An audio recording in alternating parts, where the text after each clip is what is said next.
Hey, what's awesome, everybody? Chris back with CAC Knives here with a review of 3 versions of this knife. Actually, this is the DEFCON Artifact. All essentially the same knife here, just with 3 different resin colors. Hear any noise outside, they're doing some construction work, so just have to bear with me through that. This knife is a knife that I liked enough to get 3 variations that all look very different, honestly.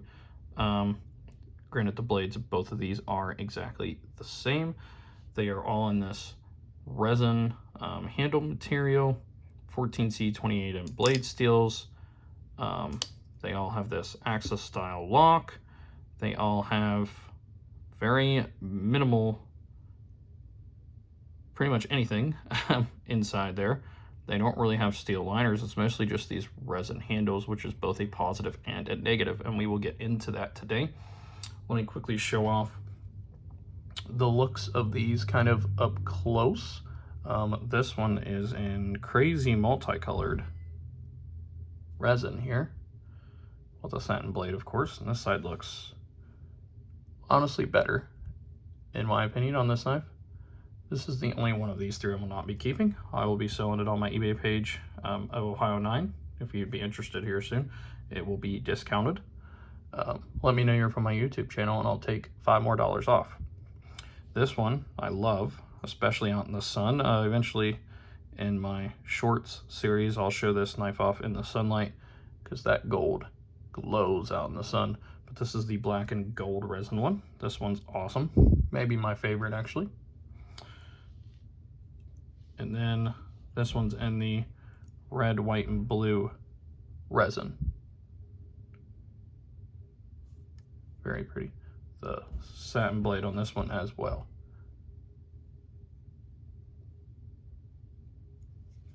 Yep, so that was each of them. Let's get a kind of size reference here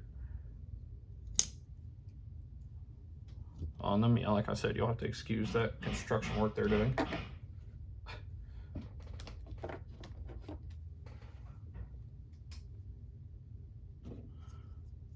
Here is this knife next to the Civivi Elementum and the QSP Penguin. As you can see, it's pretty much right on cue with knives, you know, for general EDC purposes. And then here it is next to the Rat Model 2, which is my zombie rat, is what I like to call it. As you can see why. It was heavily customized. Still to this day, one of the probably craziest knives in my collection. But yeah, let's bring these other ones back out here. And now, of course, we got sirens going by because everything's wanting to try to interrupt the video today. But let's get into my 5 points of the review. I go over 5 different mainstays of knives, and we will see where this stacks up compared to others. First off is fit and finish.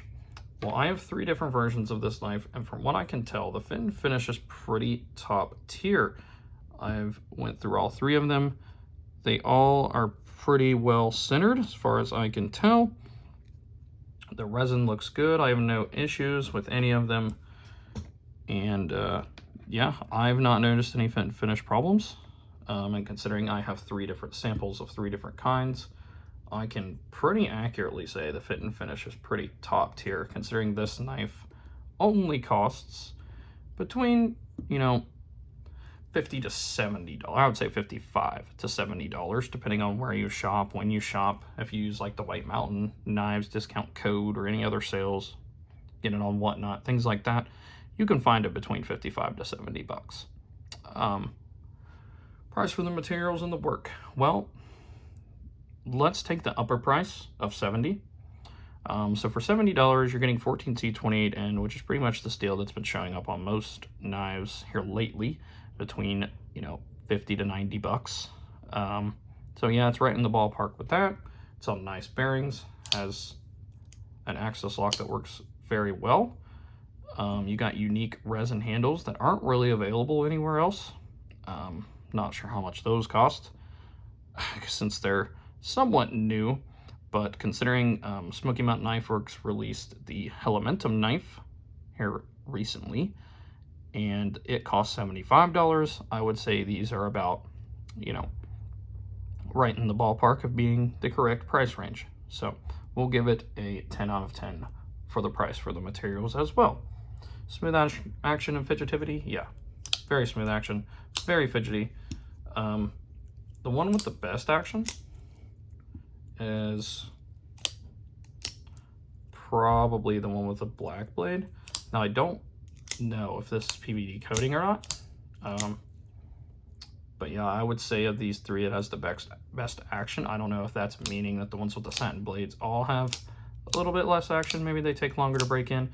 It's not a very big difference. Like, you're not going to notice the difference very much, but this one definitely has the smoothest action. But I will admit, this is the one I've messed with the most and carried the most.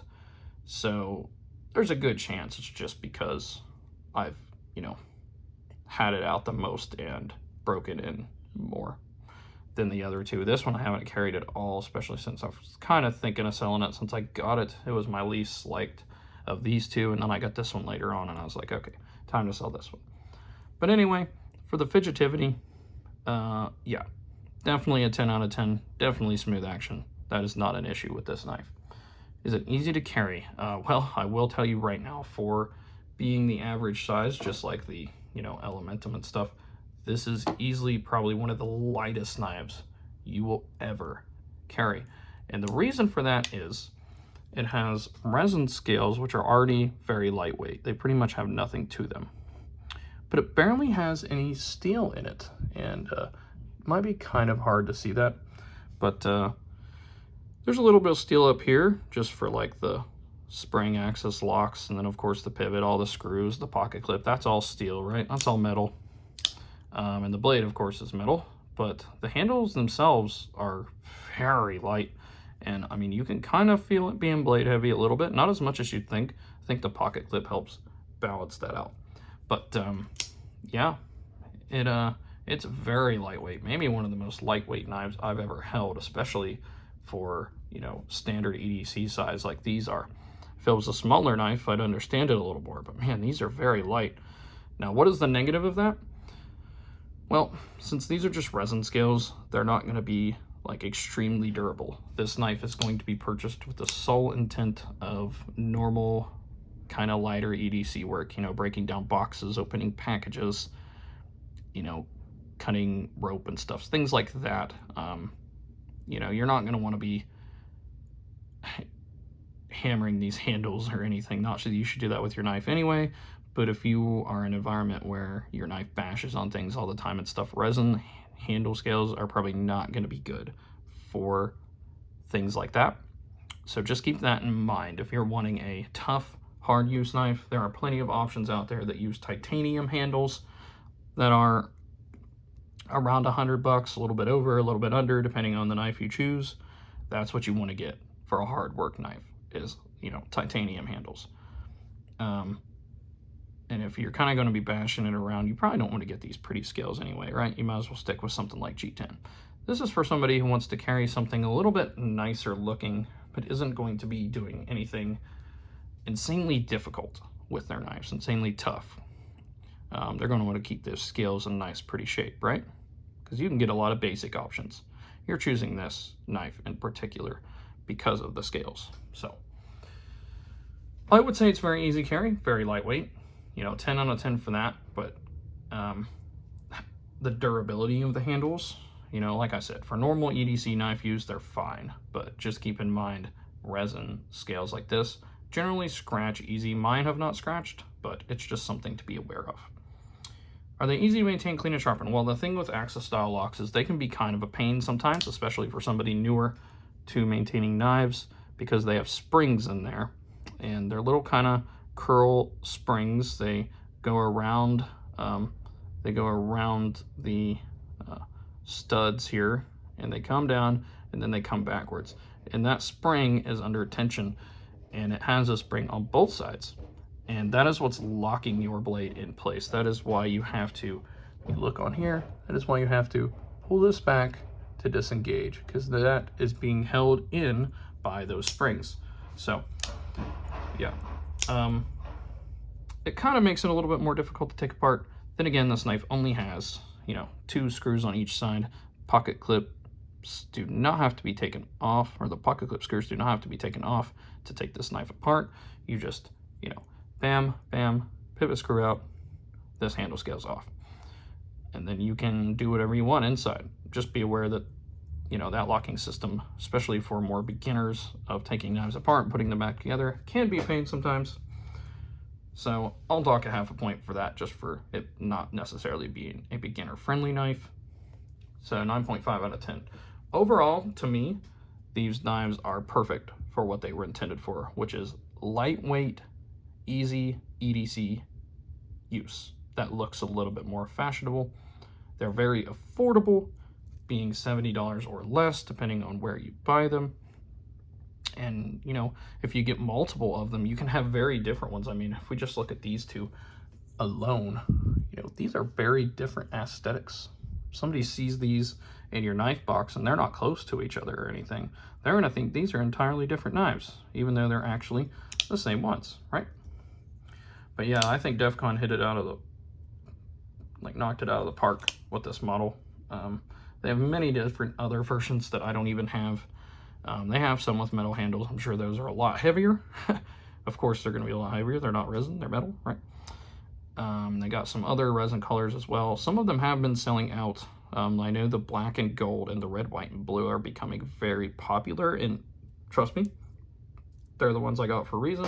I see why. I know when these ones first came out, they sold out quick.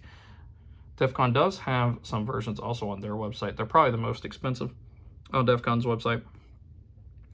But yeah, like I said, you can find many of these versions in all kinds of places, eBay, whatnot. You know, pretty much every main knife website now sells some version of the DEFCON artifact. So I'm not going to link them down below for that reason, because I'm showing 3 versions in this video, and to my knowledge, there's at least 15 to 20 different versions out there. So, but yeah, with that said, I would say this review has come to an end. Please help me out by liking this video, subscribing to the channel if you'd like to see more things like this. Like I said, this one will be for sale on my eBay page, Ohio9, here soon if you want to check it out. But with that, thanks for watching, and I will see you in the next video.